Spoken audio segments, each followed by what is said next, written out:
병인양요는 우리 역사상 처음으로 서구 제국주의의 침략을 격퇴한 전투로 기록돼 있습니다.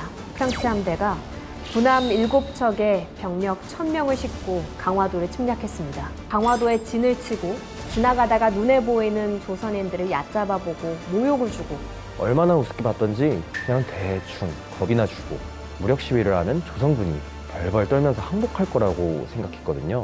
그런데 무척이나 당황스러웠습니다. 왜요?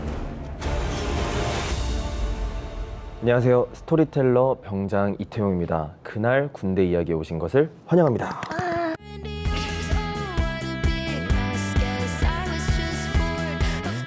안녕하세요. 비비지의 은하입니다. 잘 부탁드립니다.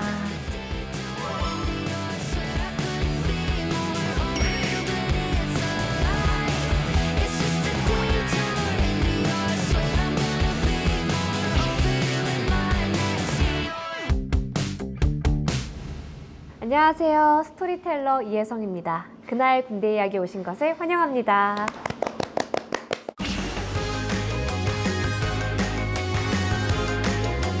안녕하세요. 반갑습니다.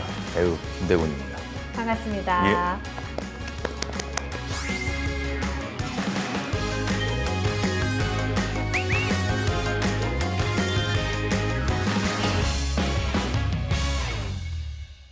이런 뉴스 보신 적 있으시죠? 조선 왕실 사당 관월당 100년 만에 일본에서 귀환. 미 유출 덕종어보 70년 만에 고국당으로. 프랑스 약탈 외교 장각 의궤 145년 만에 반환. 그럼요. 이 중에서 오늘 우리가 주목해야 할 내용은 프랑스가 약탈했던 외교 장각 의궤를 145년 만에 반환했다는 내용인데요. 2011년에 보도됐어요. 이 기사에서 궁금한 점들이 많으실 것 같은데 어떠세요? 어떻게 하셨어요? 145년 전이면은 무슨 시대인지 궁금해요. 네. 보도된 연도 2011년에서 145를 빼면 1866년입니다. 조선시대예요. 아, 조선시대. 고종 황제가 즉위한 지 3년이 되는 해였어요. 그러면 외유장각 의궤는 뭐예요? 외교장각은 규장각의 부속 기관인데요. 도서관이라고 생각하시면 돼요. 1782년에 정조가 왕실의 서적을 보관하기 위해서 강화도에 설치했어요. 의궤는 한마디로 책입니다. 어떤 내용이 담겨 있냐면 조선시대에 왕실이나 국가의 큰 행사가 있을 때 그 행사의 중요한 의례 절차나 과정, 내용 이런 것들을 처음부터 끝까지 꼼꼼하게 그림과 문자로 정리했어요.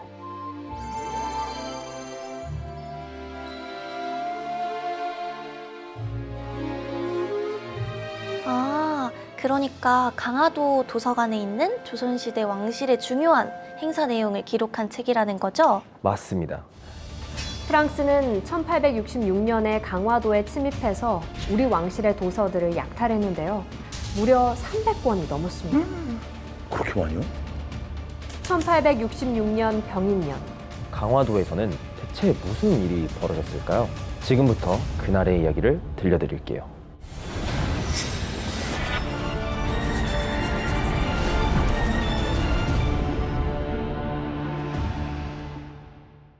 1866년 10월 10일 해군 극동함대 사령관 로즈 제독이 이끄는 프랑스 함대가 군함 7척에 병력 1000명을 싣고 강화도를 침략했습니다. 강화도 제1의 군사적 요충지인 갑곳에 상륙한 프랑스군은 함포 사격을 가하기 시작했습니다. 3일 만에 강화읍성을 함락시켰는데요.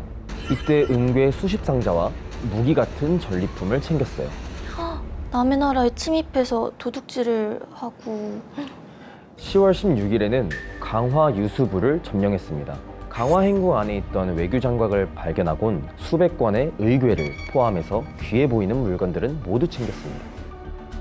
로즈 제독은 이때 훔친 물건들의 목록을 작성했는데요.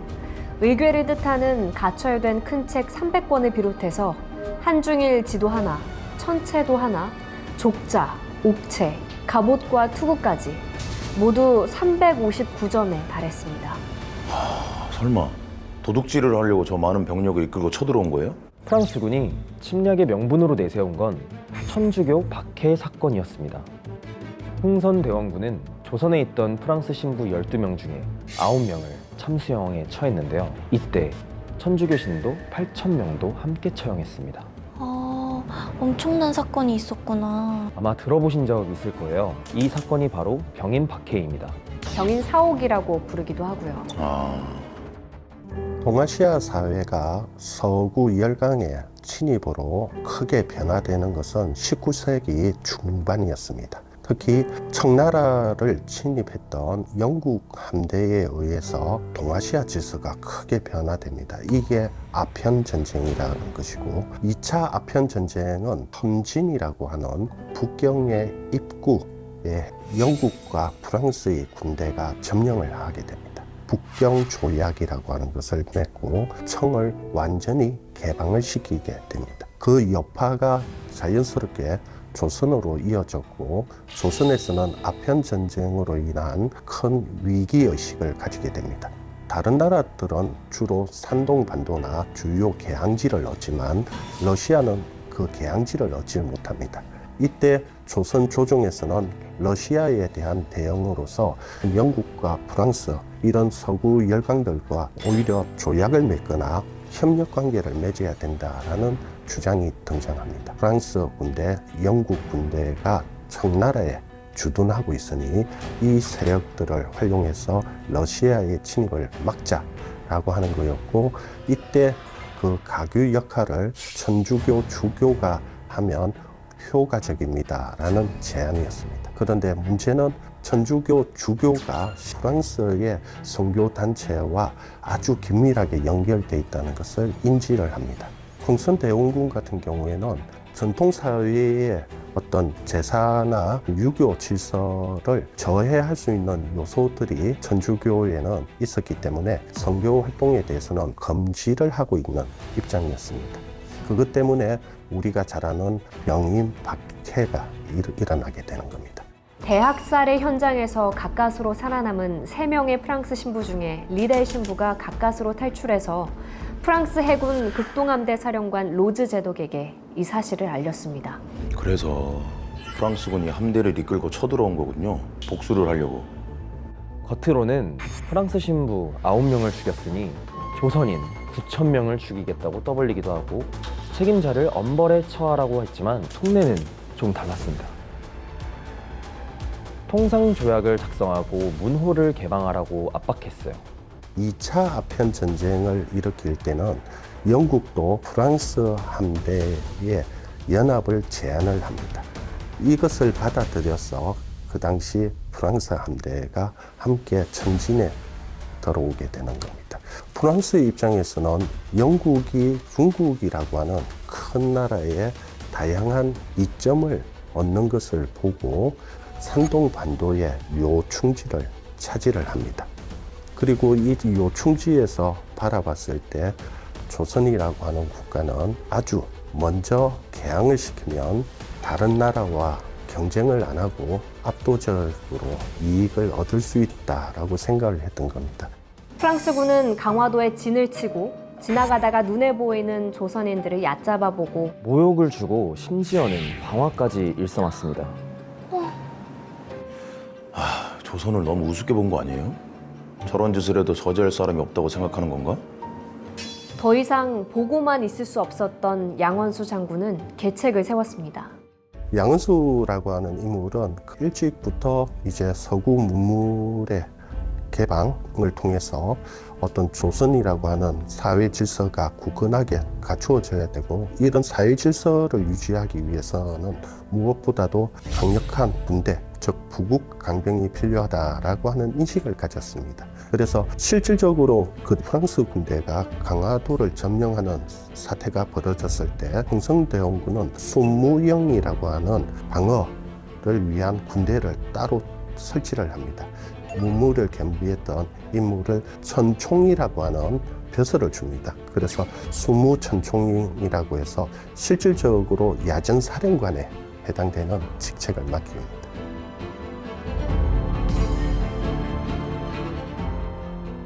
양원수 장군은 포수들을 모집했어요.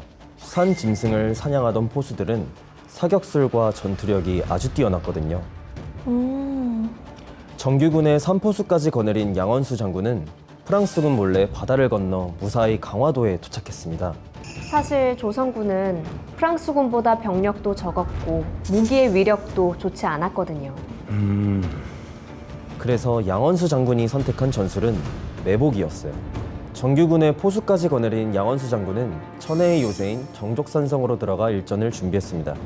양원수 장군이 모집해서 훈련까지 시킨 삼포수 20명으로 구성된 부대를 전진 배치하고 프랑스군의 공격에 대비하고 있었습니다.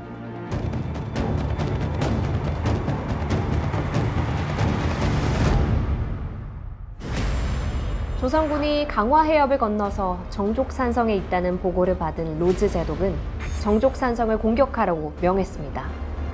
11월 9일 프랑스군은 선봉대 160명의 병력을 이끌고 정족산성을 공격했는데요. 무척이나 당황스러웠습니다. 왜요? 대충 겁이나 주고 무력 시위를 하면 조선군이 벌벌 떨면서 항복할 거라고 생각했거든요. 그런데 너무 강하게 저항하니까 당황했던 거죠. 우리 민족을 너무 우습게 봤어요. 맞아요. 얼마나 우습게 봤던지 대포 한 문 없이 공격을 했어요. 조선군은 사거리가 짧은 불리함을 극복하기 위해서 프랑스군이 사격거리 안에 들어올 때까지 숨죽이고 기다렸다가 일제히 총격을 퍼부었습니다. 프랑스군 장교 5명이 사망했고 60명이 넘는 사상자가 생겼습니다. 조선군 사상자는 5명이었습니다. 프랑스군의 함포나 소총은 조선군의 무기와는 비교도 되지 않을 정도로 성능이 뛰어났지만 조선군의 승리로 끝이 났습니다.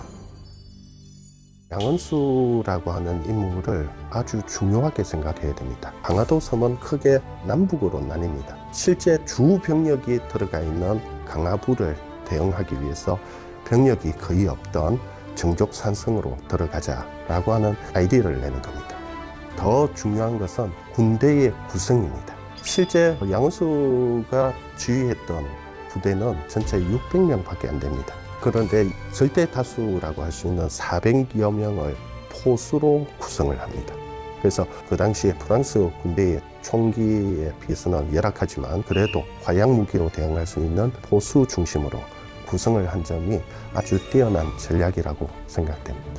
정족산성 전투에서 큰 승리를 거둔 양원수 장군은 이때 세운 공으로 무관으로는 이례적으로 공조판서 자리까지 올랐다고 합니다. 진짜 대단하네. 병력을 더 보강해서 대대적으로 공격을 하면 승산이 있었지만 애초에 목표가 정복이 아니라 개항이었기 때문에 프랑스군은 정족산성을 포기하고 후퇴하기 시작했어요. 강화도를 점령한 지 한 달 만이었습니다. 이게 바로 병인년에 서양 세력이 일으킨 사건의 전말입니다. 아, 병인양요. 맞습니다. 병인양요는 우리 역사상 처음으로 서구 제국주의의 침략을 격퇴한 전투로 기록돼 있습니다. 빠뜨린 이야기가 있는데요. 전투에서 패배한 프랑스군이 강화도를 떠나면서 경악할 만한 일을 벌였습니다. 황급하게 철수하면서도 조선 행궁 일대에 불을 질렀습니다. 이때 외 규장각도 불타면서 의궤를 비롯해 4,700권이 넘는 서적이 잿더미가 됐습니다. 이 정도면 해군이 아니라 해적 아닌가요?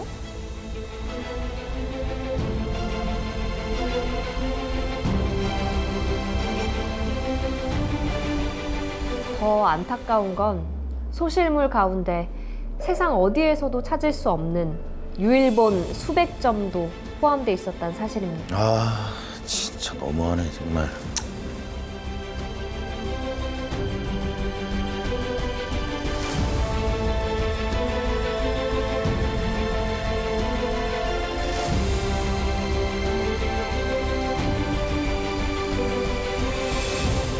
오늘은 병인박해에서 시작해 정족산성 전투로 끝을 맺는 이야기를 들려드렸는데요. 어떠셨어요? 그냥 우리 역사를 몰랐던 사실들을 좀 디테일하게 아는 시간이 돼서 뜻깊은 시간이었던 것 같습니다. 예. 병인양요에 대해서도 더 잘 알게 되고 많이 분노하게 되는 것 같습니다.